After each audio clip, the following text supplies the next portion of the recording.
I'm going to have to make a very big apology to my noble friend, the noble Lord Sassoon, because I'm about to raise a subject which I shouldn't raise, and which is going to be one which I think is now time to put on a higher awareness and to explain to the House as a whole, as I don't think they have any knowledge of. I'm sorry the noble Lord Strathclyde is not with us at the moment, because this deeply concerns him also.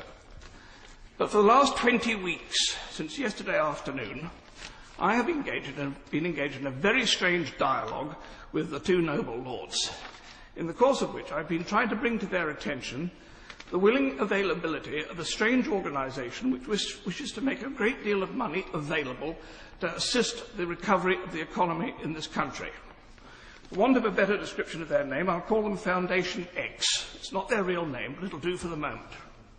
Foundation X was introduced to me 20 weeks ago last week by a very eminent city firm, FSA controlled, by its chairman, who came to me, and its chairman said, "We have this extraordinary request to assist in doing this major financial reconstruction. It's megabucks, but we need your help to assist us in understanding whether this business is legitimate."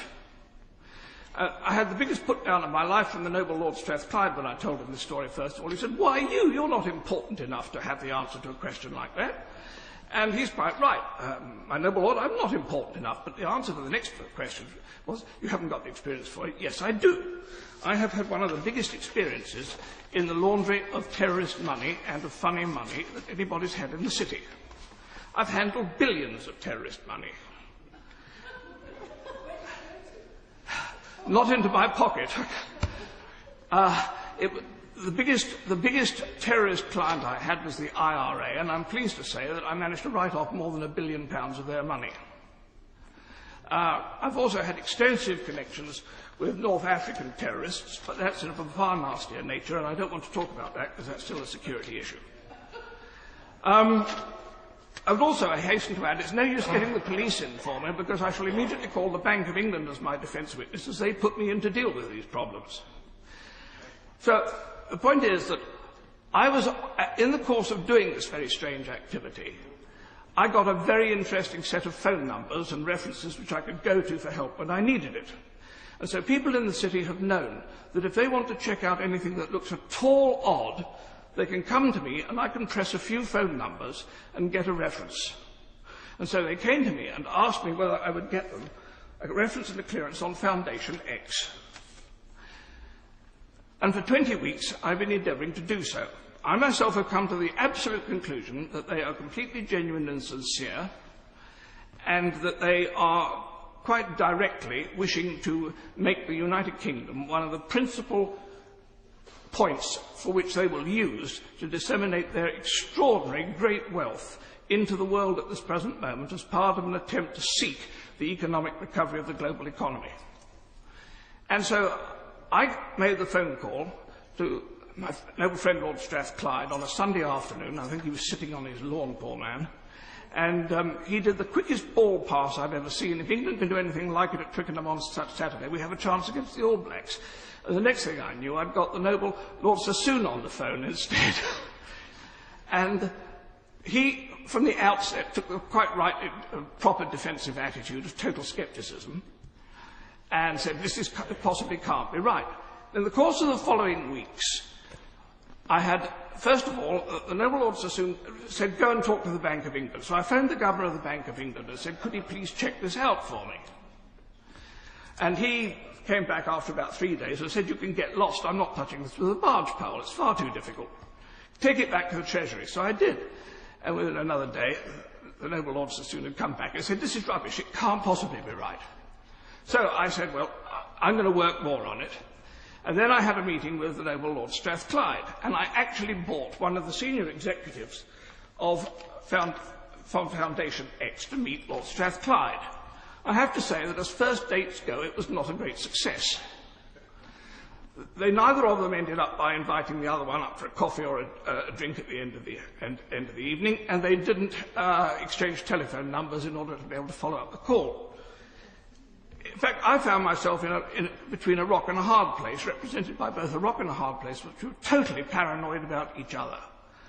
because the Foundation X people have got an amazing obsession with their own security. They are expecting only to be contacted by somebody equal to head of state status, or somebody who has an international security rating equal to the top 6 people in the world. And this is such a strange situation. So both the noble Lord Sassoon and the noble Lord Strathclyde both came up with what should have been an absolute killer argument as to why this could not be true and we should forget it. Noble Lord Sassoon's argument first was that these people were offering evidence, or they claimed evidence, that they had lodged £5 billion with British banks last year. And they gave dates and they gave transfer dates and the details of these transfers. And as Noble Lord Sassoon said, if that was true, it would stick out like a sore thumb. You couldn't have £5 billion popping out of a bank account without it disrupting the balance sheet completely. But I remember that about the same time that those transfers were being made, the Noble Lord Miners was indulging in his game of rearranging the deck chairs on the Titanic of the British banking community.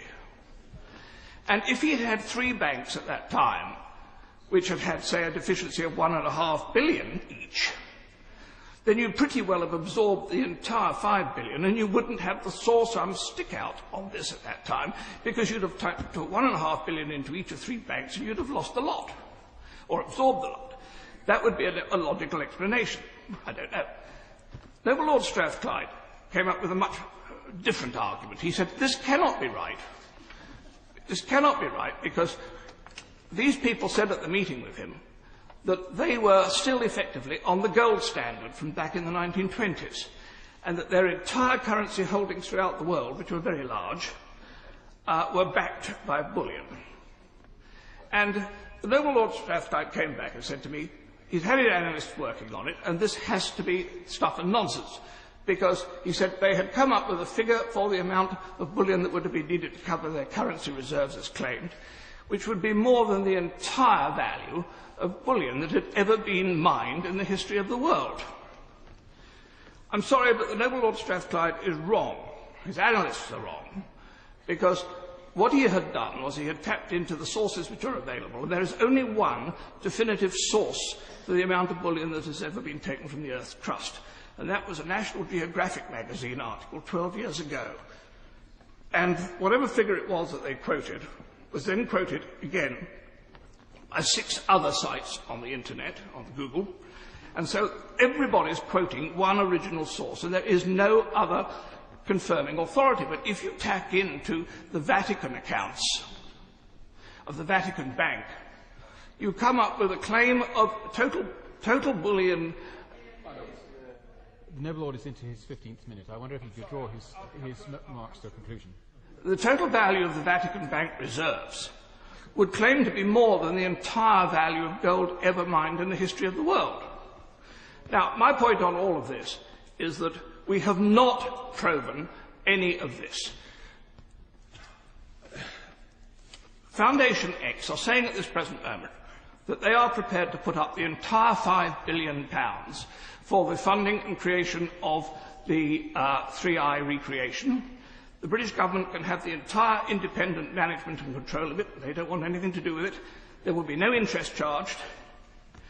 And by the way, if the British government would like it as well, if it will help, they will be prepared to put up money for funding hospitals, schools, the building of Crossrail immediately with 17 billion transfer by Christmas if requested, and all these other things.